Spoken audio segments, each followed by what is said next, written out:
Egy Setiawan itu ditetapkan jadi tersangka, bro. Ya, seperti itu ya. Jadi saya tuh nggak ngerti, katanya bela Pina, bela yang namanya ini. Nah sekarang gini bro, saya sampai nyap-nyap loh, saya tuh pengen gampar, pengen dempret bener itu mulut orang itu ya. Jadi gini, kata kakaknya Pina ya, orang yang melaporkan bahwa Pina itu ada kecelakaan dan segalanya, katanya pelaku. Artinya yang namanya kakak Pina itu ya tahu dong wajah pelaku itu seperti apa, ciri-cirinya seperti apa. Ini kepolisian ya, mudah-mudahan kalian merekam ya, ini saya ya, yang namanya lab saya ya. Mudah-mudahan kepolisian itu menangkap yang namanya kakaknya Pina agar diminta keterangan ya, bahwa yang melaporkan Pina ada kecelakaan ke keluarganya itu adalah seorang pelaku. Itu kata-kata kakaknya Pina. Betul? Betul nggak? Betul kan? Nah, jadi sekarang ini kakaknya Pina dekat sama Putri, dekat sama yang namanya keluarganya Bupati, di mobil bareng, foto bareng, segalanya. Yang namanya kakaknya Pina katanya dia tahu ciri-cirinya, bahwa pelakulah yang melaporkan bahwa Pina itu ada kecelakaan. Nah, kok polisi masih bengong gitu loh, masih bengong atas kata-kata kakak Pinanya sendiri, kok masih bengong, ya kan? Kok masih bengong? Jadi begitu bro ya, kita harus menangkap yang namanya kakaknya Pina. Kata kakaknya Pina yang melaporkan bahwa Pina ada kecelakaan itu adalah seorang pelakunya. Artinya kakaknya Pina ya tahu dong wajah orang itu kalau memang dia dilaporin itu seorang pelakunya. Nah, jadi ada unsur yang namanya calon wali kota Bandar Lampung yang namanya ya Putri Maya Romanti ingin memberi pelajaran buat saya ya, karena saya itu membuka kedoknya ya, permainan di atas penderitaan almarhumah Pina. Ya ta? Ini perlu dicurigai loh masyarakat Indonesia. Nah, kasus Pina ya, ini dorongan-dorongan Putri dan Hotman Paris ini ingin menetapkan yang namanya Egy Setiawan Kulibangunan sebagai tersangka. Kemudian satu lagi yang mendapat kecurigaan saya, kakak kandungnya Pina bilang yang melaporkan Pina itu bahwa ada kecelakaan itu seorang pelaku. Jadi harus teliti semua kalian di Indonesia ya, dengar. Ini sampai ke mancanegara loh. Ya nggak main-main ini. Sebodoh-bodohnya orang itu nangkap itu ya, nangkap pembicaraan yang namanya kakaknya Pina, nangkep ini permainan. Makanya saya bilang ya jangan mau. Ini juga ya sidik jari ya, sidik jari itu saya sangat takut loh ya. Kenapa ketakutan saya? Nanti ini kekuatan mereka untuk menetapkan yang namanya seorang Egy Setiawan ini ya, satu. Kedua, kalian tahu nggak yang nyomot video foto itu ya, orang yang pernah menjarakan yang namanya pengacara avokat yang namanya Lim siapa tuh? Nah ya, itu orangnya dia mantan apa ya, Kabaris Krim ya, itu Jabar ya. Nah jadi dia udah pernah menjarakan orang ya, jadi reka itu udah keseringan, udah keenaan ya kan.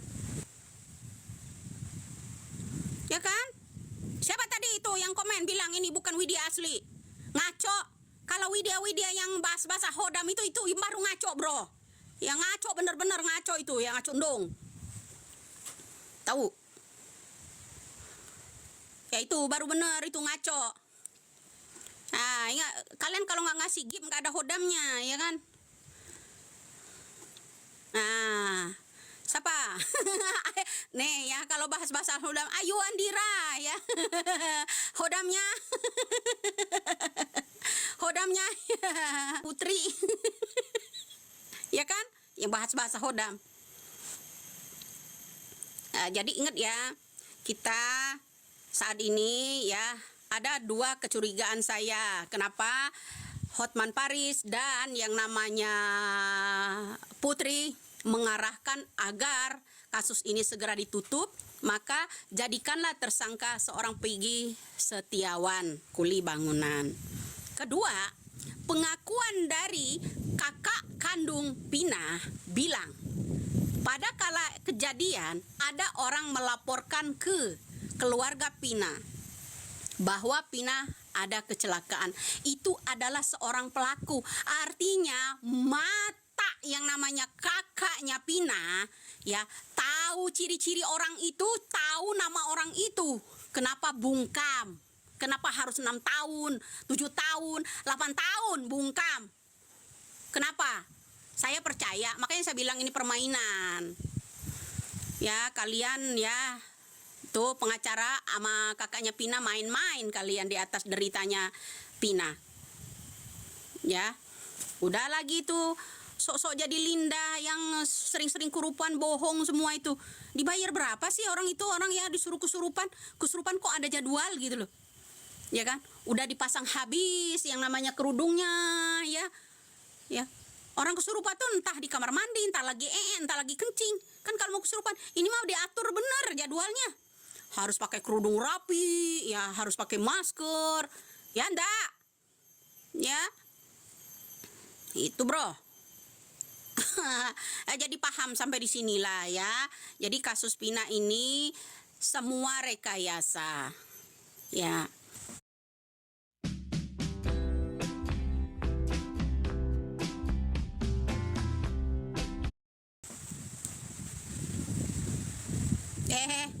Dibilang janda pirang. No, Putri, janda pirang. Saya punya suami, bro. Yang nonton mungkin tahu di situ ya.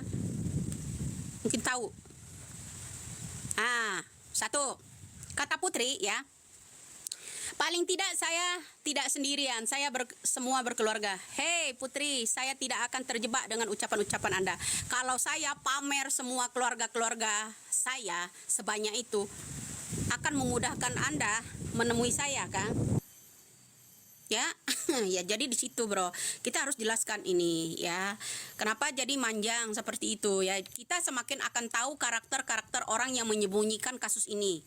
Pertama, Putri sangat dekat sama yang namanya keluarga Bupati, terutama Ibu Ayu yang dari PDIP. Yang namanya Putri calon wali kota. Ibu Ayu itu calon bupati. Bupati Cirebon kah? Atau mana? Kita harus hati-hati loh, bro. Ini orang-orang paling jago drama, termasuk anak-anaknya ya. Jago drama. Uya Kuya aja dihipnotis, ya kan? Bukan Uya Kuya menghipnotis anak-anaknya. Uya Kuya dihipnotis sama mereka. Ya. Jadi di situ, bro, kita harus paham. Ya, hati-hati. Ya, saya bukan provokator. Ya, hati-hati mencari calon pemimpin. Ya, hati-hati. Hati-hati, terutama di Bandar Lampung. Karakter calon pemimpin kalian udah tahu kalian. Ya, seperti apa. Kalau ada rakyatnya nanti yang kritik, akan diberi pelajaran, ya. Artinya bisa aja kalian digebukin, diculik. Bisa aja. Tafsiran orang macam-macam. Ya kan? Nah, jadi begitu. Nah, sekarang kan Putri dekat sekali sama keluarga-keluarga bupati itu, ya kan? Ya, mantan wakil bupati. Dia dekat sekali sehingga mencarikan satu tumbal Peggy Setiawan kuli bangunan agar kasus ini tidak mempengaruhi mereka pilkada. Pilek, pilkot, ya kan? Agar tidak mempengaruhi mereka ya.